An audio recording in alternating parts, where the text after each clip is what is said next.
దేవునికి స్తోత్రం. హల్లెలూయా. ఒక సంవత్సరం ప్రణాళికతో అనుదిన బైబిల్ పఠనము. ఈరోజు సెప్టెంబర్ 5, 2025. ఈ సంవత్సరంలో ఇది 248వ రోజు.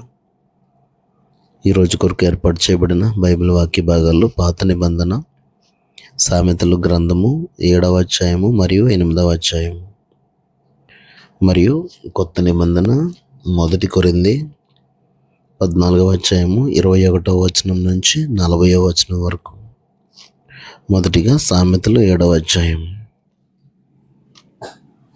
నా కుమారుడా, నా మాటలను మనస్సును ఉంచుకొనుము, నా ఆజ్ఞలను నీ యొద్ద దాచిపెట్టుకొనుము. నా ఆజ్ఞలను నీవు మనస్సును ఉంచుకుని ఎడల, నీ కనుపాప వలె నా ఉపదేశమును కాపాడిన ఎడల నీవు బ్రతుకుదువు. నీవు రేళ్లకు వాటిని కట్టుకొనుము, నీ హృదయమును పలక మీద వాటిని వ్రాసుకొనుము. జ్ఞానముతో నీవు నాకు అక్కవనియు, తెలివితో నీవు నాకు చెలికత్తవనియు చెప్పుము.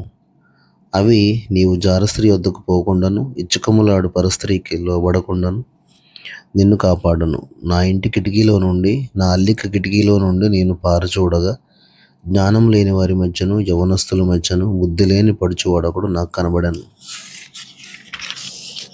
సంధ్యవేళ ప్రొద్దు గ్రుంకిన తర్వాత చిమ్మ చీకటి గల రాత్రి వేళ వాడు జారస్త్రీ సందు దగ్గరనున్న వీధిలో తిరుగుచుండెను, దాని ఇంటి మార్గమును నడుచుచుండెను. అంతటా వేశ్యావేషం వేసుకున్న కపటము గల స్త్రీ ఒకతే వానిని ఎదుర్కొనవచ్చును. అది బొబ్బలు పెట్టున్నది, స్వేచ్ఛగా తిరుగునది, దాని పాదములు దాని ఎంట నిలువవు. ఒకప్పుడు ఇంటి ఎదుటను, ఒకప్పుడు సంత వీధుల్లోనూ అది ఉండును. ప్రతి సందు దగ్గరను అది పొంచి ఉండును. అది వాణ్ణి పట్టుకుని ముద్దు పెట్టుకొనను, సిగ్గుమాలిన ముఖం పెట్టుకుని ఇట్లా నేను సమాధాన బలులను నేను అర్పింపవలసి ఉంటిని. నేడు నా మ్రొక్కు బలు చెల్లించి ఉన్నాను. కాబట్టి నేను నిన్ను కలుసుకున్న వాళ్ళని రాగా, నిన్ను ఎదుర్కొన్న వాళ్ళని బయలుదేరగా నీవే కనబడితివి. నా మంచము మీద రత్న కంబళ్లను, ఐగుప్తు నుండి వచ్చి విచిత్రపు పనిగల నారదుప్పట్లను నేను పరిచి ఉన్నాను. నా పరుపు మీద బోలము, అగరు, కారపు చెక్క చల్లి ఉన్నాను. ఉదయం వరకు వలపు తీర తృప్తి పొందదము రమ్ము, పరస్పర మోహం చేత చాలా సంతృష్టి నందుదము రమ్ము. పురుషుడు ఇంట లేడు, దూర ప్రయాణం వెళ్ళి ఉన్నాడు. అతడు సొమ్ము సంచి చేత పట్టుకుని పోయాను, పున్నమ నాటి వరకు ఇంటికి తిరిగి రాడు అనెను. అది తన అధికమైన లాలన మాటల చేత వారిని లోపరుచుకొనెను, తాను పలికిన ఇచ్చకపు మాటల చేత వారిని నీడ్చుకుని పోయాను. వెంటనే పశువు వదకు పోవునట్లును, పొరలచే చిక్కినవాడు సంఖ్యలలోనికి పోవునట్లును, తనకు ప్రాణహానికరమైనదని ఎరుగక ఉరి యొద్దకు పక్షి త్వరపడినట్లును, వాని గుండెను అంబు చీల్చే వరకు వాడు దాని వెంట పోయాను. నా కుమారులారా, చెవియొగ్గుడి, నా నోటి మాటలను ఆలకింపుడి.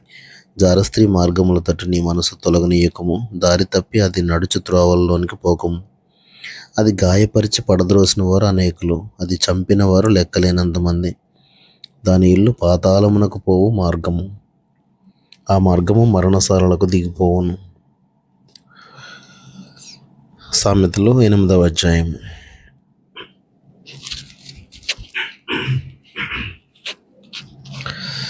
జ్ఞానము ఘోషించుచున్నది, వివేచన తన స్వరమును వినిపించుచున్నది. త్రోవ ప్రక్కను రాజవీధుల మొగలలోను నడి మార్గములలోను అది నిలుచుచున్నది. గుమ్మముల యొద్దను, పురద్వారమునొద్దను, పట్టణపు గౌనుల యొద్దను నిలువబడి అది ఈలాగు గట్టిగా ప్రకటన చేయుచున్నది.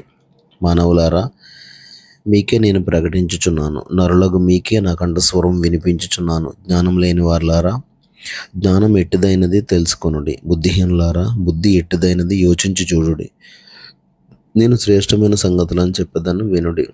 నా పెదవులు యథార్థమైన మాటలు పలుకును, నా నోరు సత్యమైన మాటలు పలుకును. దుష్టత్వం నా పెదవులకు అసహ్యము. నా నోటి మాటలన్నీ నీతి గలవి, వాటిలో మూర్ఖతయనను కుటిలతయనను లేదు. అవి అన్నీ వివేకికి తేటగాను, తెలివి నొందిన వారికి యథార్థంగాను ఉన్నవి. వెండికి ఆశపడక నా ఉపదేశం అంగీకరించుడి. మేలిమి బంగారు నాశింపక తెలివి నొందుడి. జ్ఞానము ముత్యముల కన్నా శ్రేష్టమైనది, విలువగల సొత్తులేవియు దానితో సాటి కావు. జ్ఞానమును నేను చాతుర్యమును నాకు నివాసంగా చేసుకుని ఉన్నాను. సదుపాయములు తెలుసుకున్నట్టు నా చేతనగను. యెహోవా యందు భయభక్తులు కలిగి ఉండుట చెడుతనమును సహించుకునుటయే. గర్వము, అహంకారము, దుర్మార్గత, కుటిలమైన మాటలు నాకు అసహ్యములు. ఆలోచన చెప్పుటయు లెస్సైన జ్ఞానమునిచ్చుటయు నా వశము. జ్ఞానాధారము నేనే, పరాక్రమము నాదే. నా వలన రాజులు ఏలుదురు, అధికారులు న్యాయమును బట్టి పాలన చేయుదురు. నా వలన అధిపతులను, లోకంలోని ఘనులైన న్యాయాధిపతులందరూ ప్రభుత్వం చేయుదురు. నన్ను ప్రేమించువారని నేను ప్రేమించుచున్నాను. నన్ను జాగ్రత్తగా వెదకువారు నన్ను కనుగొందురు. ఐశ్వర్య ఘనతలను, స్థిరమైన కలిమియు, నీతియు నా యొద్ద ఉన్నవి. మేలిమి బంగారము కంటెను, అపరంజి కంటెను నా వలన కలుగు ఫలం మంచిది. ప్రశస్తమైన వెండి కంటే నా వలన కలుగు వచ్చబడి దొడ్డది. నీతి మార్గమునందును న్యాయ మార్గముల యందును నేను నడుచుచున్నాను. నన్ను ప్రేమించే వారిని ఆస్తికర్తలుగా చేయుదును, వారి నిధులను నింపుదును. పూర్వకాలమందు తన సృష్టి ఆరంభమున తన కార్యములలో ప్రథమమైన దానిగా యెహోవా నన్ను కలుగజేసెను. అనాది కాలం మొదలుకొని మొదటి నుండి భూమి ఉత్పత్తి అయిన కాలమునకు పూర్వము నేను నియమింపబడితిని. ప్రవాహ జలములు లేనప్పుడు, నీళ్లతో నిండిన ఊటలు లేనప్పుడు నేను పుట్టితిని. పర్వతములు స్థాపింపబడక మునుపు, కొండలు పుట్టక మునుపు, భూమిని దాని మైదానములను ఆయన చేయక మునుపు, నేల మట్టిని రవంతయు సృష్టింపక మునుపు నేను పుట్టితిని.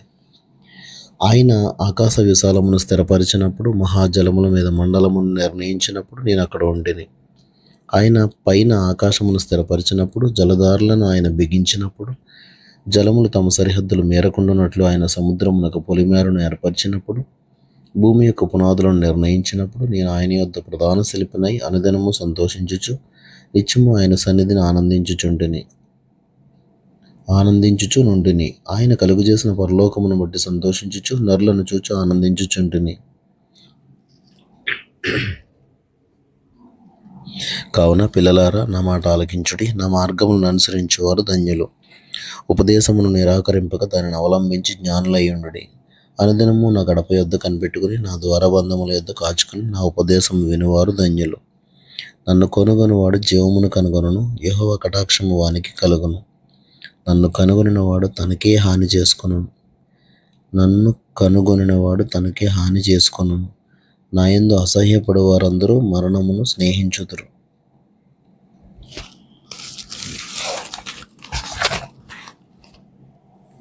క్రొత్త నిబంధన అపోస్తలుడైన పౌలు కొరింథీయులకు రాసిన మొదటి పత్రిక 14వ అధ్యాయము 21వ వచనం నుంచి 40వ వచనం వరకు.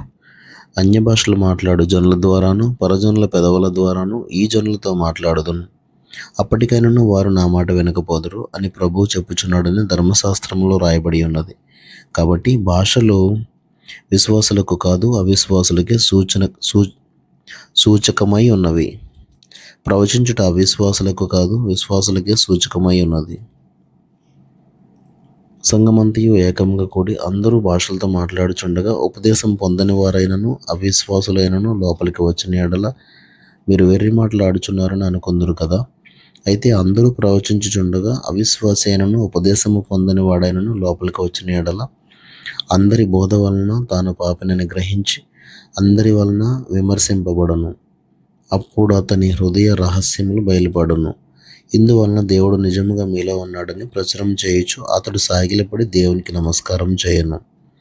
సహోదరులారా, ఇప్పుడు మీలో ఏమి జరుగుచున్నది? మీరు కూడి వచ్చినప్పుడు ఒకడు ఒక కీర్తన పాడవలనని ఉన్నాడు, మరి ఒకడు బోధింపవలనని ఉన్నాడు, మరి ఒకడు తనకు బయలుపరచబడినది ప్రకటన చేయవలనని ఉన్నాడు, మరి ఒకడు భాషతో మాట్లాడవలనని ఉన్నాడు, మరి ఒకడు అర్థం చెప్పవలనని ఉన్నాడు. సరే, సమస్తమును క్షేమాభివృద్ధి కలుగుటకై జరగనీయుడి. భాషతో ఎవడైనా మాట్లాడితే ఇద్దరు అవసరమైన ఎడల ముగ్గురికి మించకుండా వంతుల చొప్పున మాట్లాడవలను. ఒకడు అర్థం చెప్పవలను. అర్థం చెప్పువాడు లేని ఎడల అతడు సంఘములో మౌనముగా ఉండవలను, కానీ తనతోనూ దేవునితోనూ మాట్లాడుకొనవచ్చును. ప్రవక్తలు ఇద్దరు ముగ్గురు మాట్లాడవచ్చును. తక్కిన వారు వివేచింపవలను. అయితే కూర్చున్న మరి ఒకనికి ఏదైనా బయలుపరచబడిన ఎడల మొదటివాడు మౌనంగా ఉండవలను. అందరూ నేర్చుకున్నట్లును, అందరూ హెచ్చరిక పొందినట్లును మీరందరూ ఒకని తర్వాత ఒకడు ప్రవచింపవచ్చును. మరియు ప్రవక్తల ఆత్మలు ప్రవక్తల స్వాధీనంలో ఉన్నవి. అలాగే పరిశుద్ధుల సంఘములన్నిటిలో దేవుడు సమాధానమునకే కర్త గాని అల్లరికి కర్త కాడు. స్త్రీలు సంఘములలో మౌనముగా ఉండవలను. వారు లోబడి ఉండవలసినదే గాని మాట్లాడుటకు వారికి సెలవు లేదు. ఈలాగు ధర్మశాస్త్రమును చెప్పుచున్నది. వారు ఏమైనాను నేర్చుకొన గోరిన ఎడల ఇంట తమ తమ భర్తలను అడగవలను. సంఘంలో స్త్రీ మాట్లాడుట అవమానం. దేవుని వాక్యము మీ యొద్ద నుండియే బయలువెళ్ళినా, మీ యొద్దకు మాత్రమే వచ్చనా? ఎవడైనాను తాను ప్రవక్తనని అయినను ఆత్మ సంబంధినని అయినను తలంచుకుని ఎడల నేను మీకు రాయుచున్నది ప్రభు యొక్క ఆజ్ఞలని అతడు దృఢంగా తెలుసుకొనవలను. ఎవడైనాను తెలియనివాడుగానే ఉండనేమో. కాబట్టి నా సహోదరులారా, ప్రవచించుట ఆసక్తితో అపేక్షించుడి, భాషలతో మాట్లాడుట ఆటంకపరచుకుడి, గాని సమస్తమును మర్యాదగాను క్రమముగాను జరగనీయుడి. దేవుడు తన పరిశుద్ధ వాక్యమును మన వినికిడిలో దీవించునుగాక. ఆమేన్.